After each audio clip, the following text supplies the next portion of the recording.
जितने लोगों ने दिया है तो उनसे ही अपन समझ के चलूंगा कि इतने इस क्वेश्चन में ज्यादा कंफ्यूजन है। चलो पहला क्वेश्चन देखो, पहला क्वेश्चन था हमारा, what is normal size range of virus. Virus की नॉर्मल रेंज क्या होती है, साइज की रेंज क्या होगी। अगर आप ये बोलोगे कि सर आपने रेंज नहीं पढ़ाया, आपने तो छोटा और बड़ा पढ़ाया, तो जो छोटा है और जो सबसे बड़ा है बस वही हमारी रेंज हो गई। जैसे आप यहाँ पर ऑप्शन देख रहे हैं ना, ऑप्शन में 2 से 800 नैनोमीटर, 800 नैनोमीटर का कोई भी वायरस नहीं होता है ना। दूसरे ऑप्शन में 2 से 100 लिखा था, तो भाई 2 नैनोमीटर, यहाँ पे सॉरी माइक्रोमीटर लिखा था।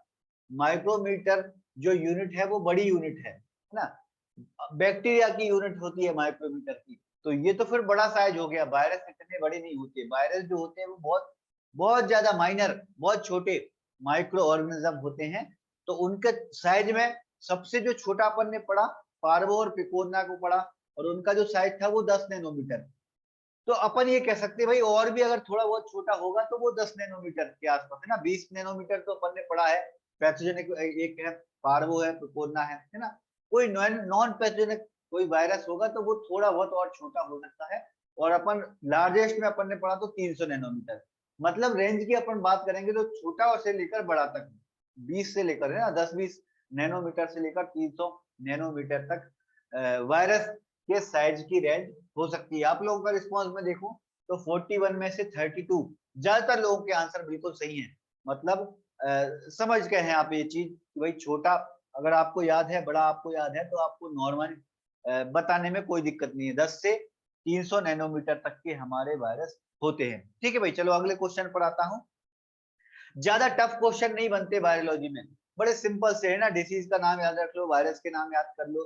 कुछ थोड़ी बहुत अपन ने मार्फोलॉजी पढ़ी है, थोड़ी बहुत ही बोल रहा हूँ मैं, बहुत ज्यादा पढ़ी नहीं है अपन ने, जरूरत भी नहीं है। जो मेन मेन है वो अपन ने पढ़ी है, इतना ही काफी है आपके लिए। ठीक है, चलो कुछ कुछ बेसिक से पॉइंट्स रहते हैं वो अपन नोट्स में इंक्लूड नहीं करते समझने वाले, तो वो मैंने यहाँ क्वेश्चन में डाल के आपको समझाने की कोशिश की है कि एकदम कुछ बेसिक चीजें हैं जो अपन ने नोट्स में नहीं डालते। लेकिन आप कभी इस तरह से क्वेश्चन आए एग्जाम में तो आपको अपनी समझदारी का परिचय देना है वहां पर एग्जाम में, है ना। जैसे ये क्वेश्चन देखो, क्वेश्चन क्या लिखा है, बेसिकली वायरस आर, बेसिकली जो वायरस होते हैं वो क्या होते हैं, ये हमसे क्वेश्चन पूछा।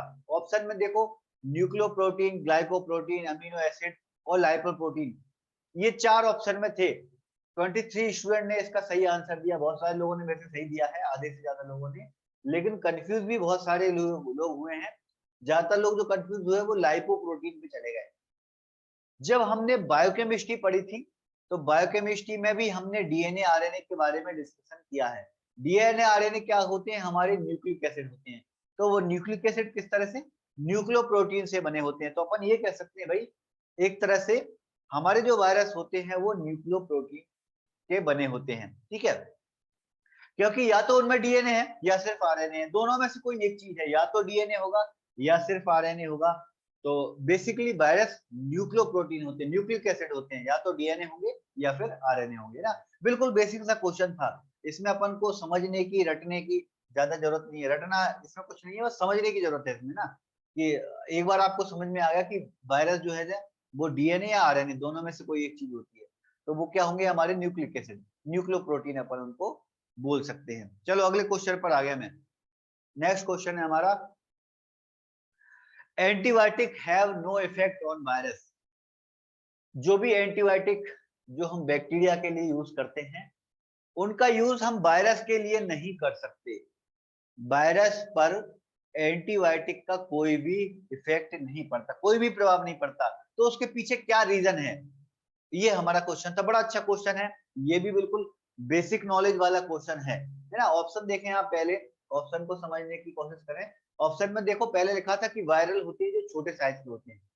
तो छोटे साइज में एंटीबायोटिक का रोल होगा नहीं होगा इससे कोई फर्क नहीं पड़ेगा। छोटे साइज में तो अपन ने जब बैक्टीरिया पढ़े तो बैक्टीरिया में भी अपन ने एक दो बैक्टीरिया पढ़े हैं, जैसे क्लेमाइडिया था, बहुत ही छोटे साइज का था, है ना। तो छोटे साइज के हमारे बैक्टीरिया भी हो सकते हैं, लेकिन उनपे एंटीबायोटिक का इफेक्ट पड़ता है, वायरस पे क्यों नहीं पड़ता। अब इन बाकी के ऑप्शन पे अपन चलें, कैप्सुलेटेड होते हैं क्या, दूसरे ऑप्शन में लिखा है। तो वायरस जो होते हैं वो कैप्सुलेटेड नहीं होते, उनके ऊपर एक कवर जरूर होता है, लेकिन उसको अपन एनवेलप बोलते हैं। कैप्सूल जो शब्द होगा वो बैक्टीरिया के लिए यूज होगा। तो वायरस सारे के सारे, और एक चीज और ऑप्शन में लिखा है कि सारे के सारे जो वायरस होते हैं वो कैप्सुलेटेड होती है। ऊपर मेम्ब्रेन जरूर होती है, उसको अपन एनवेलप बोलते हैं, लेकिन वो एनवेलप भी हर एक वायरस में हो ये पॉसिबल नहीं है, हर वायरस में नहीं है। कुछ अपन ने 6-7 वायरस के नाम अपन ने अलग से पढ़े हैं जिनमें एनवेलप नहीं होते, है ना। बाकी ज्यादातर में एनवेलप होते हैं, ये बात बिल्कुल सही है, लेकिन एनवेलप की वजह से भी ऐसा हो कि एंटीबायोटिक इफेक्ट नहीं करता, ऐसा नहीं है। क्योंकि अगर ऐसा होता तो जिनमें एनवेलप नहीं थे वो एंटीबायोटिक उन पे इफेक्ट करती है, एंटीबायोटिक से वो वायरस मर जाते हैं ना। तीसरे में लिखा है rigid cell wall. Cell wall virus में इस तरह से कोई रिजिड सेल वॉल नहीं होती भाई, सेल थ्योरी उसमें लागू ही नहीं होती कि सेल मेम्ब्रेन है, न्यूक्लियस मेम्ब्रेन है ना। चौथा ऑप्शन जो यहाँ पर लिखा है कि उसमें मेटाबॉलिक एक्टिविटी नहीं होती, ये बात बिल्कुल सही है। वायरस जो होते हैं उनमें मेटाबॉलिक एक्टिविटी नहीं होती, है ना। वो अपनी पूरी एनर्जी के लिए, अपना पूरा रिप्रोडक्शन के लिए वो पूरी पूरी दूसरी सेल पर डिपेंड होते हैं, जब तक उनको कोई लाइव सेल ना मिले। देखो यही डिफरेंट है बैक्टीरिया और वायरस में। बैक्टीरिया जो होते हैं वो खुद एनर्जी प्रोड्यूस कर सकते हैं, खुद जिंदा रह सकते हैं, वो खुद अपनी रिप्रोडक्शन कर सकते हैं, अपनी पॉपुलेशन को बढ़ा सकते हैं, है ना। लेकिन वायरस के साथ ऐसा नहीं है, वायरस को दूसरे की एनर्जी से वो रिप्रोड्यूस होंगे, दूसरों की एनर्जी से वो लाइव रहते हैं, जिंदा रहते हैं, है ना। तो वो एक लिविंग सेल में ही रेप्लिकेट हो सकते हैं वायरस। अगर उनको लिविंग सेल बहुत लंबे टाइम तक नहीं मिलेगी तो जितने वायरस जो होंगे, जो भी वायरस होगा वो डेड हो जाएगा, ठीक है। तो उसका रीजन क्या है, किसी भी वायरस में मेटाबॉलिक एक्टिविटी नहीं होती, और मेटाबॉलिक एक्टिविटी नहीं होती इसी वजह से एंटीबायोटिक भी उन पे कोई काम नहीं करती, ठीक है। तीसरे नंबर के क्वेश्चन में बड़े कंफ्यूज हुए आप लोग, अलग अलग ऑप्शन में अलग अलग आंसर दिया आप लोगों ने। ज्यादातर लोगों ने कहा कि छोटे साइज के होते हैं, इस वजह से। ऐसा नहीं है, छोटे साइज के तो हमारे बैक्टीरिया में भी अपन ने पढ़े हैं, एक दो बैक्टीरिया जो 300 नैनोमीटर के आसपास होते हैं, लेकिन उन पर एंटीबायोटिक इफेक्ट करती है। तो छोटे साइज का एंटीबायोटिक से कोई रिलेशन नहीं है। एंटीबायोटिक नहीं इफेक्ट करती, उसका रीजन जो है वो ये है कि उनमें कोई भी मेटाबॉलिक एक्टिविटी नहीं होती, ठीक है। चलो नेक्स्ट क्वेश्चन पर आता हूं मैं। नेक्स्ट क्वेश्चन है हमारा, H I V belong to dead dead family. H I V कौन सा वायरस होता है, पूरा full form human immunodeficiency virus. ये जो होता है वो किस वायरस की फैमिली से बिलोंग करता है। अपन ने एक लंबी सी बड़ी सी एक टेबल पढ़ी थी, उस टेबल में अपन ने दो पोर्शन किए, एक डीएनए वाले वायरस, दूसरे आरएनए वाले वायरस, है ना। एक बार मैं वो टेबल को खोल देता हूँ, फिर अपन दोबारा इस क्वेश्चन पर आएंगे। अच्छा ये टेबल मैंने यहाँ पर नहीं डाली, चलो कोई दिक्कत नहीं, आगे वो टेबल है अपन उसको डिस्कस करेंगे। उस टेबल में अपन ने 3 कॉलम बनाए हैं, एक फैमिली का, दूसरा उसमें जो जो वायरस आते हैं, तीसरा उनसे होने वाली डिसीज, है ना। अपन एक बार आगे चल के उसको देखेंगे। तो कौन सा वायरस किस फैमिली में आ रहा है इसका आपको नॉलेज होना चाहिए, और बहुत ज्यादा इसमें रटने की जरूरत नहीं है। बहुत सारी फैमिली तो ऐसी हैं कि उनके वायरस के नाम और फैमिली के नाम बिल्कुल सिमिलर हैं, जो वायरस का नाम है वही का वही उसका फैमिली का नाम है। तो इनसे कभी क्वेश्चन आएगा भी नहीं जिनमें फैमिली और वायरस का नाम सेम है ना। तो वो अपन आगे चल के एक बार देखेंगे टेबल को। लेकिन कुछ वायरस जिनमें वायरस का नाम अलग है, फैमिली का नाम बिल्कुल अलग है, उनसे क्वेश्चन बनने के चांसेस होते हैं। तो सिर्फ जो टेबल है उसमें जो अलग अलग है ना, मैं देखो बार बार एक चीज बोलता हूँ, मैं बहुत ज्यादा नोट्स ना बने, इसलिए कंपैरेटिव स्टडी आपको समझा तो देता हूं, लेकिन नोट्स में इस तरह से अलग अलग, जैसे अब यहाँ पर एक टेबल बन सकती थी, एक टेबल में कौन सी टेबल बन सकती थी, जिसमें फैमिली के नाम अलग हो, उनके वायरस के नाम बिल्कुल अलग हो, है ना।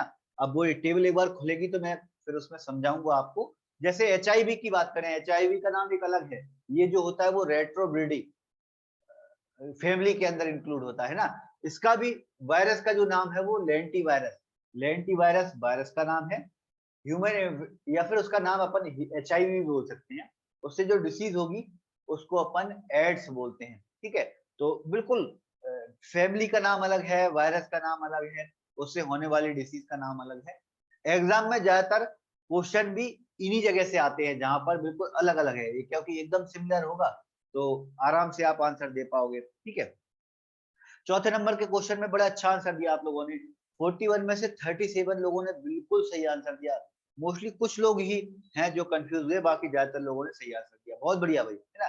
HIV बिल्कुल कॉमन वायरस है, HIV, HVSAV, है ना, डेंगू, चिकनगुनिया, ये एकदम कॉमन है। तो जो कॉमन कॉमन है उनको तो आप बिल्कुल ही रट लेना, क्योंकि एग्जाम में कॉमन से क्वेश्चन ज्यादातर आते हैं। चलो अगले क्वेश्चन पर आता हूं मैं। नेक्स्ट क्वेश्चन है हमारा, all of the following are DNA virus except. चार ऑप्शन आपके सामने हैं और चार में से आपसे पूछा है कि इन चारों में से तीन जो है वो DNA वायरस है। ऑल का मतलब सभी DNA वायरस हैं, एक को छोड़कर। एक मतलब तीन जो है वो DNA है, एक जो है वो RNA है ना। अब देखो आज फिर अपन वही पैटर्न की बात कर रहे हैं, अलग अलग तरह से क्वेश्चन आते हैं, आ सकते हैं एग्जाम में, है ना।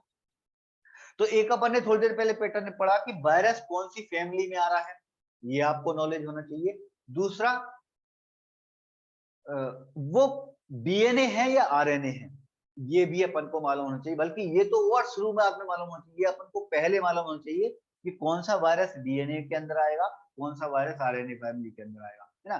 तो यहाँ पर ऑप्शन में आपको चार नाम दिए हैं। इन चार में से पोलियो वायरस जो होता है वो RNA वायरस है, और बाकी तीनों जो पार्वो, हेपेटाइटिस बी और एप्सिन वर वायरस, ये तीनों जो हैं वो अपने DNA वायरस हैं। 5 नंबर के क्वेश्चन में आप लोगों ने बड़े कंफ्यूज हुए, सिर्फ 12 लोगों के ही आंसर सही है इसमें। और इसके लिए मैं एक बार टेबल दोबारा खोल देता हूँ ना, ये देखो ये टेबल है ना।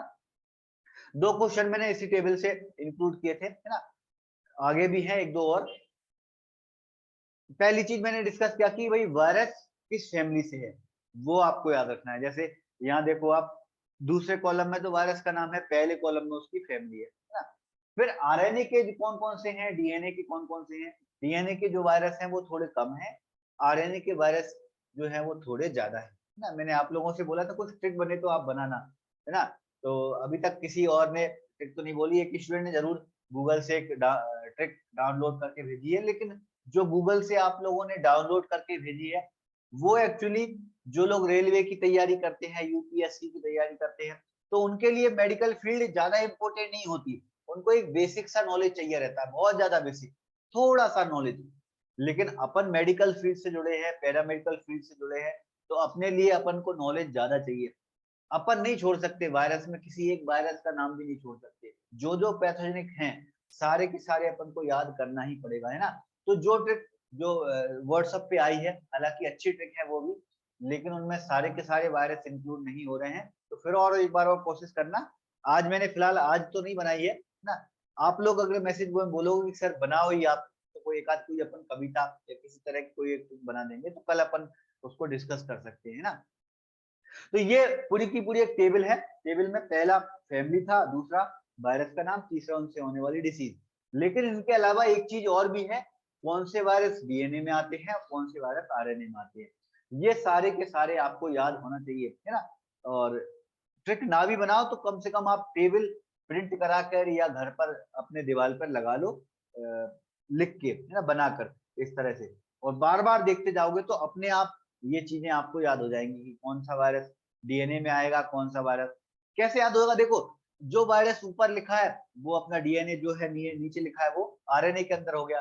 तो बार बार जब आप टेबल देखोगे तो आपको एक चीज याद हो जाएगी कि भाई जैसे आपने हेपेटाइटिस बी आपको ये याद हो जाएगा कि ऊपर की तरफ लिखा था कि नीचे की तरफ लिखा था। ऊपर की तरफ लिखा था मतलब वो है DNA वायरस, है ना। तो जब भी एग्जाम में क्वेश्चन आएगा तो हमेशा दिमाग, जैसे हेपेटाइटिस बी से क्वेश्चन आया और आपके घर में अगर वो टेबल चिपकी है, तो बार बार आप उस टेबल को देख रहे हो तो आपको जल्दी से दिमाग में क्लिक हो जाएगा भाई हेपेटाइटिस बी वायरस तो हमने देखा था टेबल में ऊपर की तरफ लिखा था, मतलब ये जो है वो एक DNA वायरस है। समझ रहे हो आप, है ना। तो इसमें ट्रिक ना भी बनाओगे तो भी आप ये टेबल को बार बार देखोगे, प्रैक्टिस तो आपको करना ही पड़ेगा, है ना। ये मैंने कल की क्लास में भी यही चीज बोली थी। मैं आपको गाइडेंस दे रहा हूँ बार बार, हर एक चीज की गाइडेंस दे रहा हूँ, कितना पढ़ना है कितना नहीं पढ़ना है वो सब कुछ आपको बता रहा हूँ, कई जगह पे मैं ट्रिक भी दे रहा हूँ। लेकिन प्रैक्टिस तो आपको करना ही पड़ेगा, बगैर प्रैक्टिस के ना ट्रिक काम करेगी, ना कोई भी मेथड काम करेगी, और कोई भी टीचर आपको नहीं याद करा सकता जब तक आप प्रैक्टिस नहीं करेंगे। ठीक है भाई, चलो एक बार और अगले क्वेश्चन पर आके फिर अपन डिस्कस करेंगे। नेक्स्ट क्वेश्चन है हमारा, which of the following is DS RNA virus. थोड़ा सा क्वेश्चन डिफरेंट है। देखो, जितने डीएनए वायरस हैं वो डीएनए, उनके अंदर क्या होगा, डीएनए प्रेजेंट होगा, है ना, और डीएनए प्रेजेंट है इसका मतलब न्यूक्लिक एसिड कैसा होगा, डबल स्ट्रैंडेड होगा। जितने भी आरएनए वायरस हैं उनमें आरएनए प्रेजेंट होगा, मतलब न्यूक्लिक एसिड कैसा होगा, सिंगल स्ट्रैंडेड होगा, क्योंकि डीएनए डबल स्ट्रैंडेड होता है, आरएनए जो होता है वो सिंगल स्ट्रैंडेड होता है। लेकिन कुछ जो वायरस हैं वो थोड़े अलग चलते हैं, एक्सेप्ट वाले कुछ वायरस भी हैं जो थोड़े अलग हैं। आरएनए की बात करेंगे तो आरएनए सिंगल होता है, लेकिन डीएस आरएनए कुछ वायरस भी हैं। कौन से हैं, ये मैंने क्वेश्चन में रखा था, इनमें से कौन सा वायरस जो है वो डबल स्ट्रैंडेड आरएनए है। आरएनए एक्चुअली होता सिंगल स्ट्रैंडेड है, लेकिन डबल स्ट्रैंडेड है, मतलब कोई एक ऐसा वायरस है जो जिसके अंदर आरएनए तो प्रेजेंट है, लेकिन वो आरएनए सिंगल स्ट्रैंड ना होकर डबल स्ट्रैंड है ना। ये अपन ने बहुत ज्यादा एग्जाम्पल नहीं पढ़े, कुछ एग्जाम्पल ही याद रखना है आपको, 3 एग्जाम्पल, सिर्फ 3 ही है भाई, इनको अलग से याद कर लो आप, है ना। आरएनए के, डीएनए के आप अलग याद करोगे ही, लेकिन 3 एग्जाम्पल आपको अलग से याद करना है। रियो वायरस जो होता है वो एक आरएनए वायरस है ना। यहाँ पर भी आरएनए वायरस, यहाँ पर ऑप्शन में जो आंसर चाहिए वो रियो वायरस है ना। कैसा वायरस है ये, आरएनए वायरस है, लेकिन ये डबल स्ट्रैंड बनाता है। तो ये जितने भी आरएनए वायरस है सबसे ये थोड़ा अपोजिट चलेगा, है ना। इसी तरह से डीएनए में भी बात करेंगे तो डीएनए में पार्वो वायरस जो होता है वो अलग चलता है सबसे। कैसे, क्योंकि डीएनए जो होता है वो डबल स्ट्रैंडेड होना चाहिए, लेकिन पार्वो वायरस का जो डीएनए होता है वो सिंगल स्ट्रैंडेड होता है ना। इसके अलावा एक रेट्रो वायरस और है थोड़ा अलग, इसमें आरएनए तो होता है और होता सिंगल स्ट्रैंडेड ही है, लेकिन दो दो सिंगल स्ट्रैंडेड होती है इसमें, तो दो दो स्ट्रैंड होने की वजह से ये हमको थोड़ा सा डीएनए की तरह प्रतीत होता है, हालांकि ये आरएनए वायरस है ना। तो ये 3 के नाम याद रखना आप, रियो, रेट्रो और पार्वो, ना ये 3 थोड़े अलग हैं स्ट्रक्चर के मामले में। आरएनए वायरस बाकी के आरएनए वायरस से अलग है, डीएनए वायरस जो है वो बाकी के डीएनए वायरस से अलग है। ठीक है, चलो एक बार मैं म्यूट कर दूं भाई, एक दो लोगों के आवाज आ रही शायद। चलो नेक्स्ट क्वेश्चन पर आता हूँ। 6वें नंबर पे मैं आप लोगों का रिस्पॉन्स नहीं बता पाया, 18 लोगों के ही सही है, बहुत सारे लोग कंफ्यूज हुए। बहुत सारे लोग जो कंफ्यूज हुए वो सिर्फ ऊपर की टेबल पे चले गए। अब आपको टेबल, ये वाला क्वेश्चन इस तरह से अगर क्वेश्चन आए कि एसएस डीएनए पूछा आपसे या डीएस आरएनए पूछा, या फिर 2 कॉपी आरएनए किसमें होती है ना, 3 ही क्वेश्चन बन सकते हैं, इसमें ज्यादा क्वेश्चन बनेंगे भी नहीं। अभी थोड़ी देर पहले जो क्वेश्चन किया था अपन ने डिस्कस कि डीएनए वायरस कौन सा होता है या आरएनए वायरस कौन सा होता है, तो उनमें हर एक वायरस के लिए क्वेश्चन बन सकता है, लेकिन इस तरह का क्वेश्चन सिर्फ 3 ही बनेंगे, या तो आपसे डीएस आरएनए पूछेगा, या एसएस डीएनए पूछेगा, या फिर कौन से वायरस में 2 कॉपी एसएस आरएनए की होती है। तो तीनों के नाम आपको याद रखना है। ठीक है भाई, चलो नेक्स्ट क्वेश्चन पर आता हूं मैं। नेक्स्ट क्वेश्चन है हमारा, which of the following is bullet shape virus. बहुत अच्छा क्वेश्चन। बुलेट शेप वाला वायरस कौन सा होता है। शेप में भी अपन ने बैक्टीरिया के टाइम पर बहुत सारे शेप पढ़े थे अपन ने, वायरस के टाइम पर अपन ने कुछ 4-5 शेप पढ़े हैं। ज्यादातर जो वायरस होते हैं वो स्फेरिकल होते हैं, गोंद गेंद की तरह होंगे, है ना। कुछ ही वायरस ऐसे हैं जिनका शेप थोड़ा अलग है, और जो थोड़ा अलग है अपन ने 5 एग्जाम्पल पढ़े हैं, इन पांचों को ही आप अलग से याद कर लो। बाकी इन पांचों को छोड़कर जितने भी वायरस होंगे वो सारे के सारे कैसे होंगे, स्फेरिकल गोल गेंद की तरह होंगे, है ना। तो 5 कौन कौन से पढ़े अपन ने, कोरोना वायरस क्राउन शेप का, रेबीज वायरस बुलेट शेप का, पोक्स वायरस ब्रिक शेप का, रोटा वायरस व्हील शेप का, एडिनो वायरस जो होता है वो स्पेस व्हीकल शेप का, है ना। तो ये 5 टाइप के वायरस जो होते हैं वो अलग शेप के होते हैं। ठीक है भाई, तो ये आपको ध्यान रखना है। चलो, तो क्वेश्चन क्या था, बुलेट शेप का, तो बुलेट यहाँ पर कौन सा होता है, रेबीज वायरस जो होता है वो हमारा बुलेट शेप का होता है, तो ये आपको ध्यान रखना है। ठीक है, चलो नेक्स्ट क्वेश्चन पर आ गया मैं। नेक्स्ट क्वेश्चन है हमारा, डेडेस्ट वायरस हैव कॉम्प्लेक्स सिमेट्री। ये क्या होता है भाई सिमेट्री? इसका मतलब अपन ने कल समझा था, आरएनए डीएनए जो है वो स्ट्रक्चर में किस तरह से अंदर प्रेजेंट हैं। क्या वो गेंद की तरह, जैसे अपन ने ऊन का गोला पढ़ा है ना, तो अपन ऊन को एक अगर डीएनए मान लो, तो डीएनए अगर वो कुछ इस तरह से लपट लपट के उसके पूरा एक गेंद बना ली, तो उसको अपन ने फिर उसकी आइकोसेडल करके अपन ने उसकी सिमेट्री बोली है ना। सिमेट्री के आधार पर अपन ने वायरस को 3 कैटेगरी में डिवाइड किया था। आइकोसेडल, ज्यादातर जो वायरस होते हैं वो आइकोसेडल ही होते हैं ना मोस्टली। सिर्फ 2 ही याद रखना है आपको, इसमें बहुत ज्यादा कुछ ज्यादा रटने की जरूरत नहीं है। इतना सिंपल टॉपिक है वायरोलॉजी का, बहुत सरल है, ज्यादा टफ नहीं है, इंटरेस्टिंग भी है, इसीलिए अपन पढ़ भी रहे हैं। एग्जाम में भले क्वेश्चन कम आए हैं, लेकिन चांसेस हमेशा रहते हैं। और कोविड का टाइम अभी चला है, एक वायरस का टाइम चला है, तो वायरोलॉजी से क्वेश्चन आने के चांसेस हैं। ठीक है, ज्यादातर वायरस आइकोसेडल होते हैं। आइकोसेडल मतलब गोल गोल गेंद की तरह। सिमेट्री में मतलब अपन ये मान के चलो कि उनका ऊन जो होगा वो एक गोला बना लेगा। ठीक है, ऊन मतलब डीएनए। सिर्फ 2 जो वायरस हैं वो थोड़े अलग हैं। कौन कौन से 2 अलग है भाई? एक है अपना पोक्स। पोक्स जो होता है इसमें कॉम्प्लेक्स सिमेट्री होती है। कॉम्प्लेक्स मतलब उसका जो न्यूक्लिक एसिड होगा वो ना तो गोल होगा, ना मतलब किसी तरह से अपन ये नहीं कह सकते कि वो गोल है कि लंबा है ना। यहाँ पर स्ट्रक्चर में कुछ इस तरह से स्ट्रक्चर लिखा है, लेकिन ये भी एकदम फिक्स नहीं है कि बिल्कुल ऐसा ही हो। ये आपको सिर्फ समझाने के लिए यहाँ पर सिमेट्री बताई कि एक अलग से सिमेट्री है उसमें, तो उसको अपन कॉम्प्लेक्स सिमेट्री बोलेंगे। पॉक्स वायरस में कुछ इस तरह से उसकी सिमेट्री होती है ना। और एक और है रेब्डो वायरस, जो यहाँ पर चौथे ऑप्शन में लिखा है रेब्डो वायरस, जिससे रेबीज होती है। इसकी जो सिमेट्री होती है वो हेलिकल। यहाँ पर पहले नंबर पे जो इमेज दिख रही है ना, तो पहले नंबर की इमेज की तरह हेलिकल वो रेब्डो वायरस होते हैं। संजय ने लिखा कि वो बैक्टीरियोफेज की तरह, बहुत बढ़िया समझा है ना। चलो 8वें नंबर के क्वेश्चन में आप लोगों का क्या आंसर रहा भाई? 7वें नंबर पे बहुत अच्छा रहा था आप लोगों का, लेकिन 8वें नंबर पे थोड़ा कम रहा। 22 लोगों के ही सही है 8वें नंबर पे इस क्वेश्चन में। जो लोग ज्यादातर कंफ्यूज हुए वो इन्फ्लुएंजा पे चले गए। इन्फ्लुएंजा और रेबीज, देखो वायरस का नाम जो है वो रेब्डो वायरस है। ठीक है, और रेबीज वायरस और रेब्डो दोनों जो होते हैं वो अपने हेलिकल में आएंगे। पॉक्स वायरस अपना कॉम्प्लेक्स सिमेट्री में आएगा। इन्फ्लुएंजा की कोई अलग से सिमेट्री नहीं है, ये आइकोसेडल। देखो जो अलग से नहीं है इसका मतलब वो उनकी सिमेट्री कैसी है? आइकोसेडल। एक चीज ध्यान रखना है ना, जिनका अपन ने नहीं पढ़ा उनकी सबकी सिमेट्री कैसी है? आइकोसेडल।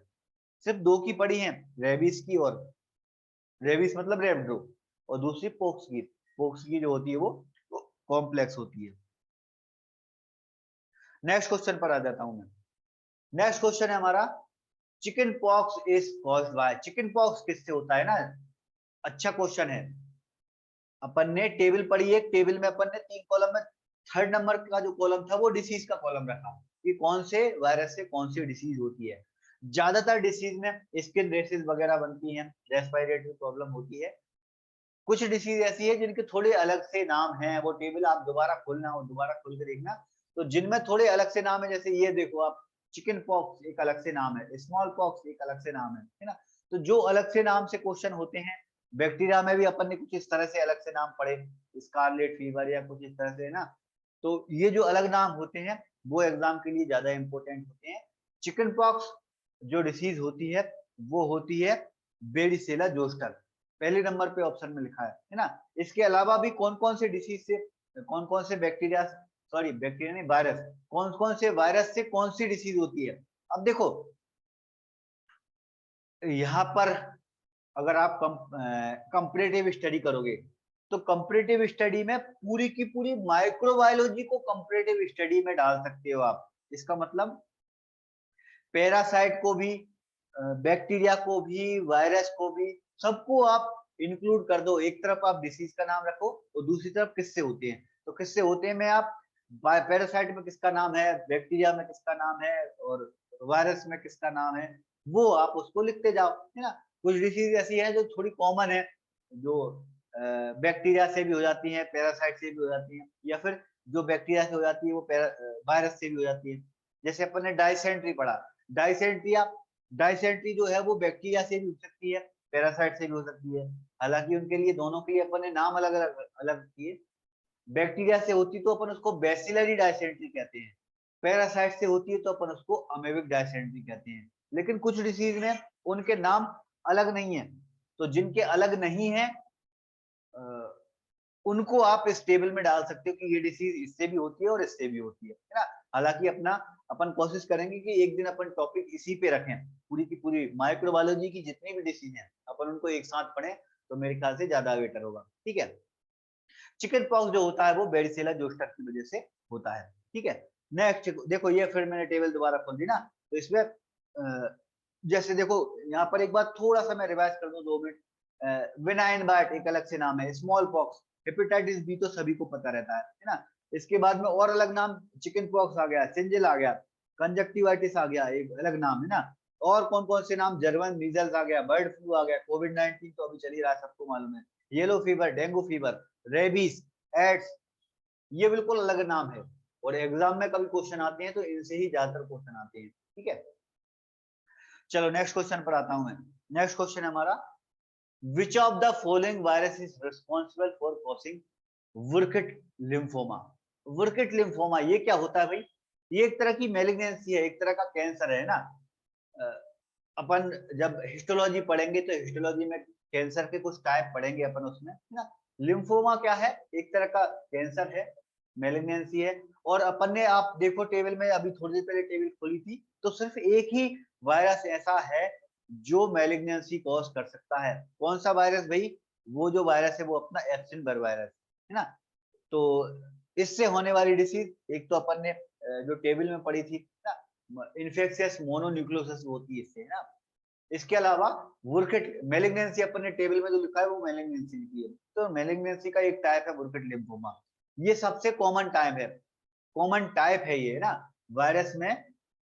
बुर्किट लिम्फोमा कैंसर है जो वायरस की वजह से होता है, और किसकी वजह से? ईबी वायरस की वजह से ये होता है ना। थोड़ा सा अलग क्वेश्चन था, मैंने इंक्लूड कर दिया। 10वें नंबर में क्वेश्चन में आप लोगों का रिस्पॉन्स भी देख लेते हैं, कैसा दिया आप लोगों ने आंसर। बहुत सारे लोग कंफ्यूज हुए उसमें, कोई बात नहीं भाई। बुर्किट लिम्फोमा एक अलग शब्द दिख गया होगा आपको तो थोड़ा कंफ्यूज हो गए आप, लेकिन अपन ने मेलिग्नेंसी पढ़ी है। बुर्किट लिम्फोमा जो होता है वो एक तरह की मेलिग्नेंसी है। ठीक है, तो उससे आपको याद रखना है। नेक्स्ट क्वेश्चन पर आ गया मैं। What is incubation period of dengue chikungunya virus in human being. ये अपना कल की क्लास में छूटा था ना, ये 2-3 पॉइंट छूटे थे, तो वो अपन डिस्कस करेंगे। इंक्यूबेशन पीरियड क्या होता है? ये तो अपन ने बैक्टीरिया के टाइम पे भी डिस्कस किया है। क्या होता है भाई? कोई भी माइक्रो ऑर्गेनिज्म जब हमारी बॉडी में जाता है तो हमारी बॉडी में पहुंचते से ही वो डिसीज कॉज कर दे, ऐसा नहीं है। एक टाइम पीरियड में एक अपनी वो पॉपुलेशन पहले बढ़ाएगा, उसके बाद सिम्टम्स आने शुरू होंगे। कहने का मतलब, कोई भी बैक्टीरिया या वायरस या पैरासाइट जब अपनी बॉडी में पहुंचता है, कोई भी माइक्रो ऑर्गेनिज्म जब हमारी बॉडी में पहुंचता है, तो बॉडी में पहुंचने के बाद जितने टाइम पीरियड के बाद सिम्टम्स आने शुरू होते हैं, उसको हम उसका इंक्यूबेशन पीरियड कहते हैं, है ना। तो ये इंक्यूबेशन पीरियड वायरस में वैसे तो हर एक वायरस पे इंक्लूड होगा, हर एक वायरस पे लागू होगा, है ना। ये अपन ने बैक्टीरिया में भी पढ़ा है, तो बैक्टीरिया में भी अपन ने बहुत ज्यादा एग्जाम्पल नहीं पढ़े, है ना। बैक्टीरिया में भी लागू होगा, पैरासाइट में भी लागू होगा, वायरस में भी अपन ने जितने वायरस पढ़े हैं सब पे लागू होगा। लेकिन एग्जाम के लिए आपको 3 वायरस ज्यादा इंपॉर्टेंट हैं। मैंने हालांकि एक और इंक्लूड कर दिया, कोरोना वायरस को, क्योंकि कोरोना वायरस का भी चला है बहुत लंबे टाइम तक, है ना, इन्फेक्शन। 3 अपने लिए कौन कौन से इंपॉर्टेंट है? एक है डेंगू, डेंगू चिकनगुनिया, दूसरा जेपनीज बी इंसेफ्लाइटिस, और तीसरा है रेबीज।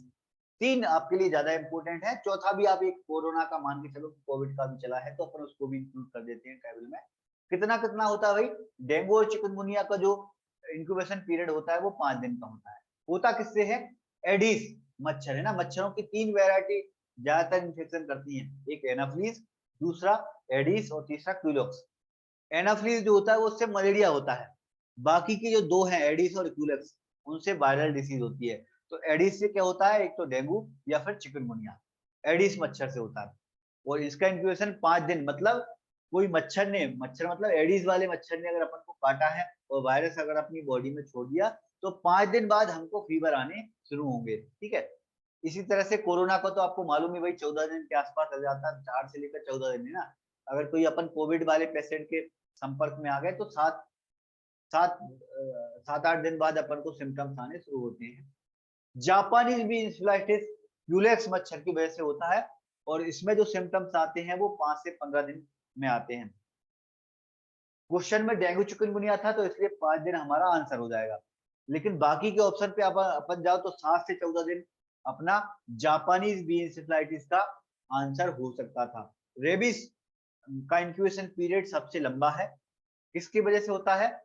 कुत्ते की काटने की वजह से। आपको नॉलेज होगा कई स्टूडेंट को, जब भी किसी को अगर कुत्ता काट ले तो उसको रेबीज के इंजेक्शन लगाते हैं। रेबीज के इंजेक्शन लगाने का मतलब क्या है? उनको पहले से ही एंटीवायरल ड्रग दी जाती है, एंटीवायरल उसको इंजेक्शन लगाया जाता है ताकि उसको रेबीज डिसीज ना हो, ठीक है। तो रेबीज डिसीज ना हो इसके लिए अपन उसको इंजेक्शन लगाते हैं, किसी को भी अगर कुत्ता काट ले तो, ठीक है। तो उसका जो इंक्यूबेशन पीरियड होता है वो 1 से 3 महीने का इंक्यूबेशन पीरियड होता है रेबीज का, ठीक है। चलो अगले क्वेश्चन पर आते हैं अपन। नेक्स्ट क्वेश्चन है हमारा, how many type of hepatitis virus are present? Hepatitis virus कितने टाइप के होते हैं? ये क्वेश्चन थोड़ा अलग से है। कुछ कुछ वायरस ऐसे हैं जिनमें उनके टाइप भी हैं, जैसे अपन ने बैक्टीरिया में उनके टाइप पढ़े हैं, लेकिन ये बहुत ज्यादा अपने लिए बिल्कुल भी इंपॉर्टेंट नहीं कि अपन इतने ज्यादा डिटेल में जाके पढ़ो। लेकिन दो वायरस, एक एचआईवी और दूसरा हेपेटाइटिस, ये दो आपके लिए बड़े इंपॉर्टेंट हैं। एचआईवी वाला वायरस जो होता है वो, उनके टाइप जो है वो दो हैं, एक HIV-1 दूसरा HIV-2। इनके कोई अलग नाम नहीं है। बैक्टीरिया में तो अपन ने अलग अलग नाम पढ़े हैं, जैसे अपन ने जब स्ट्रेप्टोकोकाई पढ़ा तो Streptococcus पायोजेनस, Streptococcus viridans, Streptococcus pneumoniae, है ना, स्ट्रेप्टोकोकस एगलेप्टी। इस तरह से अपन ने बहुत अलग अलग टाइप पढ़े हैं बैक्टीरिया में। वायरस पे भी ये चीज लागू होगी। वायरस में भी कई वायरस ऐसे हैं जिनके अलग अलग टाइप हैं, तो किसी और दूसरे वायरस में आपको नहीं जाना कि उनके क्या टाइप हैं, लेकिन दो के आपको ध्यान रखना है, एक एचआईवी का, दूसरा हेपेटाइटिस का। एचआईवी वाले जो वायरस होता है उसके दो टाइप है, एक HIV-1 दूसरा HIV-2। कभी आप लोगों ने टेस्ट लगाया हो कार्ड के मेथड से, कार्ड से जब अपन टेस्ट लगाते हैं तो आप लोगों ने ध्यान दिया होगा कि उसके कार्ड में अगर ट्राई डॉट लगा रहे हैं तो दो डॉट होंगे, एक HIV-1 का दूसरा HIV-2 का। यह अपना फ्लो वाला है, तो फ्लो वाले में भी दो लाइन बनती है उसकी, एक HIV-1 की दूसरी HIV-2 की, है ना। तो किसी पेशेंट में अगर एचआईवी है तो वो वही अपन को मैटर करता है कि उसको HIV-1 है या HIV-2 है। अब क्या क्या डिफरेंट है इसमें बहुत ज्यादा डिटेल जाने की जरूरत नहीं है। हेपेटाइटिस की बात करेंगे तो हेपेटाइटिस वायरस जो होगा वो 5 टाइप का होगा, है ना। तो ये दो का ध्यान रखना आप, HIV 2 टाइप का और हेपेटाइटिस जो होता है वो 5 टाइप का वायरस होता है। 12वें नंबर के क्वेश्चन में आप लोगों का रिस्पॉन्स, बहुत सारे लोग कंफ्यूज हुए, सिर्फ 19 लोगों ने ही सही आंसर दिए। बड़े बेसिक से क्वेश्चन है भाई। हेपेटाइटिस 5 टाइप का होता है, HIV जो होगा वो 2 टाइप का होगा, ठीक है। नेक्स्ट क्वेश्चन पर आ गया मैं, देखो ये क्वेश्चन, अगला क्वेश्चन, हेपेटाइटिस बी वायरस किस टाइप का वायरस है? ये थोड़ा एक अलग टाइप का पैटर्न का क्वेश्चन है, हालांकि इतना पैटर्न में इतना अलग हटके क्वेश्चन बनाया जाए ये एग्जाम में, मुझे तो नहीं लगता कि इतना टफ पैटर्न बनेगा। टफ पैटर्न का मतलब क्या है? एक ही वायरस के बारे में सारी चीजें आपको मालूम होना चाहिए कि वो एनवेलप है या नहीं है, डीएनए है तो डीएनए में किस तरह का डीएनए है ना, ये सारी चीजें अगर आपको मालूम है तो इस तरह का कोई क्वेश्चन बनेगा तो आप आराम से बना देंगे, ठीक है। कल बताया था मैंने, बहुत बढ़िया सौरभ, है ना, कल अपन ने थ्योरी में इसको डिस्कस कर लिया था HIV HBV को, ठीक है। चलो आगे चलते हैं भाई। हेपेटाइटिस बी वायरस किस तरह का वायरस है? ये आपको सारी चीजें मालूम होनी चाहिए कि डीएनए के अंदर है कि आरएनए के अंदर है ना। तो सबसे पहली बात तो ये कि हेपेटाइटिस बी जो है वो अपना एक डीएनए वायरस है। तो यहाँ पर आरएनए वायरस लिखा है कि आरएनए वायरस, तो इसके अंदर इंक्लूड होगा ही नहीं वो, ना तो सी ऑप्शन में आएगा ना डी आएगा ऑप्शन में, क्योंकि ये डीएनए वायरस है। दूसरी चीज, ये जो होता है वो एनवेलप वायरस होता है। आपको ध्यान होगा हेपेटाइटिस के को डिटेक्ट करने के लिए अपन कार्ड मेथड जब लगाते हैं तो कार्ड मेथड के लिए एंटीजन अपन डिटेक्ट करते हैं तो उस एंटीजन का नाम होता है HBsAg। लगाया आप सभी लोगों ने? तो HBsAg का मतलब क्या होता है? HBsAg मतलब hepatitis B surface antigen. Surface antigen का मतलब क्या हुआ कि ये जो वायरस है वो उसके ऊपर एक एनवलप बना रहा है, तो उसी एनवलप की वजह से अगर एंटीजन बन रहा है तो उस एंटीजन को अपन डिटेक्ट करते हैं। तो कहने का मतलब क्या है भाई, हेपेटाइटिस बी जो होगा वो एनवलप एंटीजन है, एंटीजन बनाता है ना, वायरस है, एनवलप वायरस है ना।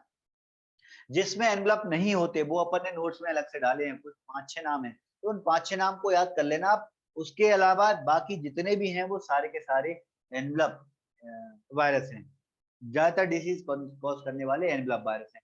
तो हेपेटाइटिस जो है वो हमारा एनवलप है। अब देखो सुबी ने एक मैसेज में लिखा, बहुत बढ़िया लिखा, हेपेटाइटिस बी और हेपेटाइटिस सी दोनों जो होते हैं वो अपने एनवलप वायरस होते हैं। बहुत बढ़िया है ना। चलो नेक्स्ट क्वेश्चन पर आता हूं मैं। 13वें नंबर पे बड़े कंफ्यूज हुए आप, 19 लोगों के ही सही आंसर। हाँ मतलब ये है कि ये सेल कवर कर लेता है। बहुत बढ़िया देव ने अच्छा लिखा है, सेल के ऊपर एक पतली सी मेम्ब्रेन होगी जिसको अपन उसका एम्ब्लेम। सर एमसीक्यू की सीरीज नहीं मिली, राहुल ने कहा है पीडीएफ में। हाँ राहुल, बैक्टीरियोलॉजी की पीडीएफ मुझे भेजना, अभी पेंडिंग है। जितने भी टॉपिक बायस हैं ये सारे के सारे मैं कोशिश करता हूँ कि आज नाइट में कंप्लीट करूँ। अभी थोड़े बहुत और बचे हैं, कुछ तो हो गए हैं, कुछ थोड़े बहुत और बाकी हैं, उसमें थोड़े बहुत मॉडिफिकेशन होते हैं। तो पॉसिबिलिटी है कल आपको दोपहर तक सारे के सारे नोट्स मिल जाएंगे ना, जो एमसीक्यू वाले हैं वो भी मिल जाएंगे कल, ठीक है। हिंदी में जरूर थोड़ा और टाइम लगेगा, अभी हिंदी में तो बहुत ज्यादा टाइम लगता है, तो उसमें कल पॉसिबिलिटी है मिल भी सकते हैं या फिर अदरवाइज परसों मिले। चलो नेक्स्ट क्वेश्चन पर आ गया मैं। Dengue is mosquito borne disease caused by. Dengue मच्छर से होती है ये सबको मालूम है, लेकिन कौन से मच्छर से होती है? ये थोड़ी देर पहले अपन ने एक टेबल डिस्कस की थी डेंगू चिकनगुनिया की। डेंगू और चिकनगुनिया जो होते हैं वो एडिस मच्छर की वजह से होते हैं, है ना। क्यूलेक्स मच्छर भी इन्फेक्शन करता है वायरस का, किसका करता है? जापानीज बी इंसेफ्लाइटिस का, है ना। एनाफ्लीज से वायरस ट्रांसमिट नहीं होते, एनाफ्लीज से अपना पैरासाइट, कौन सा पैरासाइट? मलेरिया पैरासाइट एनाफ्लीज से ट्रांसमिट होता है। तो ये 3 तरह के मच्छर ज्यादातर अपन को डिसीज ट्रांसमिट करते हैं। डेंगू वाला जो होता है वो एडिस। अच्छा इंपोर्टेंट क्वेश्चन है ये एग्जाम के लिए, जरूर याद होना ही चाहिए आपको कि कौन से मच्छर की वजह से डेंगू चिकनगुनिया ट्रांसमिट होते हैं। जापानीज बी इंसेफ्लाइटिस किससे होता है? क्यूलेक्स से, ठीक है। 14 नंबर के क्वेश्चन में बड़ा अच्छा रिस्पॉन्स दिया, वैसे बहुत सारे लोगों के सही भी हैं, 23 लोगों के सही हैं, लेकिन बहुत सारे लोग इसमें कंफ्यूज भी हुए हैं। इंपोर्टेंट क्वेश्चन है भाई, ये तो आपको छोड़ना ही नहीं है, ठीक है। चलो एक लास्ट क्वेश्चन और लेते हैं अपनी क्लास का। इंक्लूजन बॉडी कल अपन ध्यान डिस्कस नहीं कर पाए थे। इंक्लूजन बॉडी रेबीज के टाइम पर कौन सी इंक्लूजन बॉडी होती है, ये हमारा क्वेश्चन था। तो पहले अपन ये समझते हैं इंक्लूजन बॉडी होती क्या है। एक्चुअली कुछ वायरस ऐसे होते हैं जो अपनी बॉडी में प्रेसिपिटेट हो जाते हैं। अब प्रेसिपिटेट का मतलब क्या होता है? बहुत सारे वायरस जो होते हैं वो इकट्ठे होकर इकट्ठे हो जाते हैं, एक जगह पर इकट्ठे हो जाते हैं, प्रेसिपिटेट टाइप का बना लेते हैं, मतलब क्लॉट टाइप का बनाते हैं ना, प्रेसिपिटेट बना लेते हैं, है ना। तो ये हर एक वायरस में पॉसिबल नहीं है, कुछ ही वायरस ऐसे हैं, बहुत ज्यादा है भी नहीं है। तो जो वायरस इस तरह से प्रेसिपिटेट होते हैं और वो टिश्यू में जब प्रेसिपिटेट होते हैं तो वो क्या करते हैं, जब अपन उनकी माइक्रोस्कोपी करते हैं तो वो हमको उनका प्रेसिपिटेशन फॉर्म दिखता है, तो उसी प्रेसिपिटेशन फॉर्म को ही अपन उनका इंक्लूजन बॉडी कहते हैं, है ना। मतलब इंक्लूजन बॉडी क्या है? जहां पर ये वायरस प्रेसिपिटेट हो गए टिश्यू के अंदर। तो ये सारे वायरस नहीं करते, कुछ ही वायरस हैं।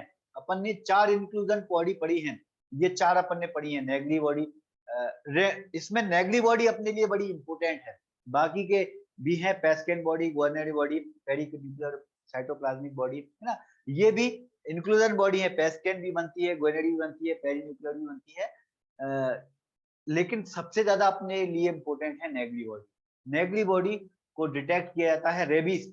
रेबीज किसी को इन्फेक्शन है, किसी को कुत्ते ने काट लिया है तो उसके टिश्यू की बायोप्सी लेकर हम ये देखते हैं कि उसमें नेगली बॉडी तो नहीं है ना।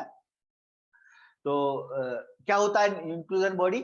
जब वायरस प्रेसिपिटेट हो जाते हैं टिश्यू के अंदर, उनको अपन इंक्लूजन बॉडी कहेंगे। और देखेंगे कब? जब अपन हिस्टोपैथोलॉजी में टिश्यू का सैंपल लेकर और उसकी माइक्रोस्कोपी करते हैं, तो इसमें अपन को इलेक्ट्रॉन माइक्रोस्कोप की जरूरत नहीं पड़ती। नॉर्मल हमारा जो कॉमन लाइट माइक्रोस्कोप है उसी में ही हम इंक्लूजन बॉडी को देख सकते हैं। 4 तरह की इंक्लूजन बॉडी है, चारों अलग अलग बैक्टीरिया से बनती हैं।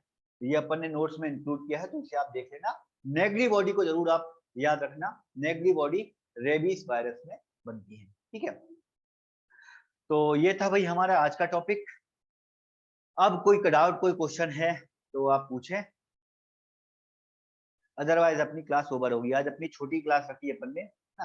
देखो स्टूडेंट भी आज कम ही रहे हैं, मुझे मालूम था। आज गणेश चतुर्थी थी, गणेश चौदस थी, तो गणेश विसर्जन में बहुत सारे लोग बिजी रहे होंगे, है ना। तो लेकिन अपन ने गैप नहीं किया है ना। चलो कोई डाउट है तो पूछें आप। एक रानी का मैसेज है, रानी ने कहा सर नोट्स में कोविड-19 वायरस तो दिसंबर में हुआ था, इसको कैसे एक्सप्लेन कर दिया आपने, कर दीजिए। रानी, कोविड-19 अभी दिसंबर में हुआ ऐसा नहीं है। कोविड-19 वायरस पहले से था, बुक में पहले से मेंशन था। अभी जो चला है डिसीज का, इन्फेक्शन बहुत ज्यादा फैला है, वो एक नई स्ट्रेन थी कोविड-19 की। ठीक है, तो कोविड-19 डिसीज होती है, अपन ने इसलिए इंक्लूड कर दिया क्योंकि कोविड-19 अब उसके लिए ज्यादा इंपॉर्टेंट हो गया है ना, क्योंकि उसी से एक डिसीज होती है। बाकी दूसरे जो वेरिएंट होंगे उनसे डिसीज नहीं होगी। ठीक है, तो बाकी और क्या आप डिटेल में क्या पूछना चाह रहे हो, मैं समझा नहीं। अगर आप ये पूछना चाह रहे हैं कि पहले से कैसे आ गया, तो पहले से था कोविड नहीं, मतलब कोरोना वायरस। कोरोना वायरस पहले से था। कोविड जो 19 डिसीज हो रही है, ये उसके नए स्ट्रेन की वजह से हो रही है। तो अपन को ध्यान रखना है कि कोरोना वायरस की वजह से ही होती है। ठीक है,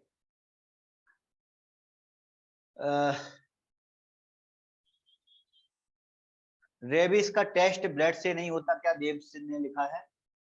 टेस्टिंग वाला पोर्शन अपन देव इम्यूनोलॉजी में पढ़ेंगे। वायरस के जितने भी टेस्ट होते हैं वो सीरोलॉजिकल करते हैं अपन, तो सीरोलॉजी में जो टेस्ट पॉसिबल होते हैं वायरस में जो जो करते हैं वो अपन करेंगे, है ना। बीडी भैया ने लिखा है कोरोना फैमिली से कोविड-19 होता है। बहुत बढ़िया है ना, फैमिली का नाम है कोरोना। वो जो क्या है, फैमिली का नाम है कोरोना विरिडी। अब उसमें कोविड-19 डिसीज का नाम है। ठीक है, हाँ 2019 में डिस्कवर हुई थी ये डिसीज, इसलिए उसका 2019 नाम है। बहुत बढ़िया है ना। चलो ये रानी ने जो चीज लिखी है वो इंक्लूड ही की है। 2019 में डिस्कवर हुआ था, ये फैला था, है ना, तो उसकी वजह से उसका नाम कोविड-19 रखा गया। नाम जो है ना, बहुत बढ़िया। हाँ 2019 में होता है, बहुत बढ़िया।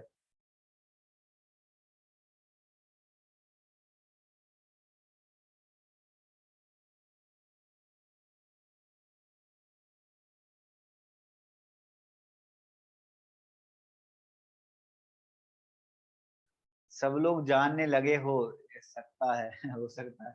संजय में समझा, ब्रजेश ने लिखा है क्या, बीडी भैया ने पहले सार्स और मर्स था इसी फैमिली से। बहुत बढ़िया, बीडी भैया ने बहुत अच्छी बात इंक्लूड की इसमें।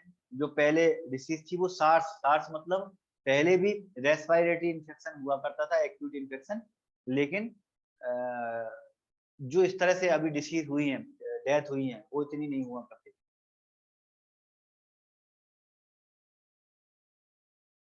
अच्छा, देव ने कोविड का फुल फॉर्म लिखा है। कोविड का फुल फॉर्म ही है कोरोना वायरस डिसीज फैमिली। बहुत बढ़िया, कोरोना वायरस डिसीज 2019। बढ़िया।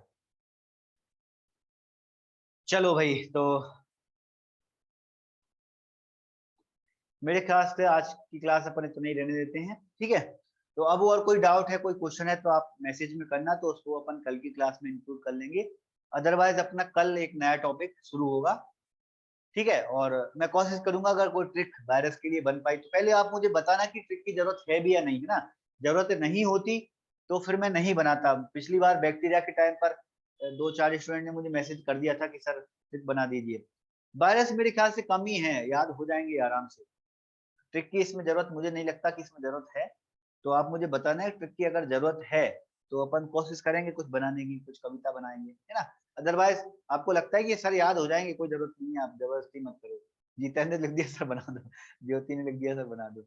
चलो ठीक है, अपन देखते हैं ना, तो कल की क्लास में अपन इसकी कोई ट्रिक डिस्कस करेंगे, ठीक है। चलो, तो आज के लिए बस इतना ही, मिलते हैं अपन कल अपने नए टॉपिक के साथ, तब तक के लिए गुड नाइट, जय हिंद।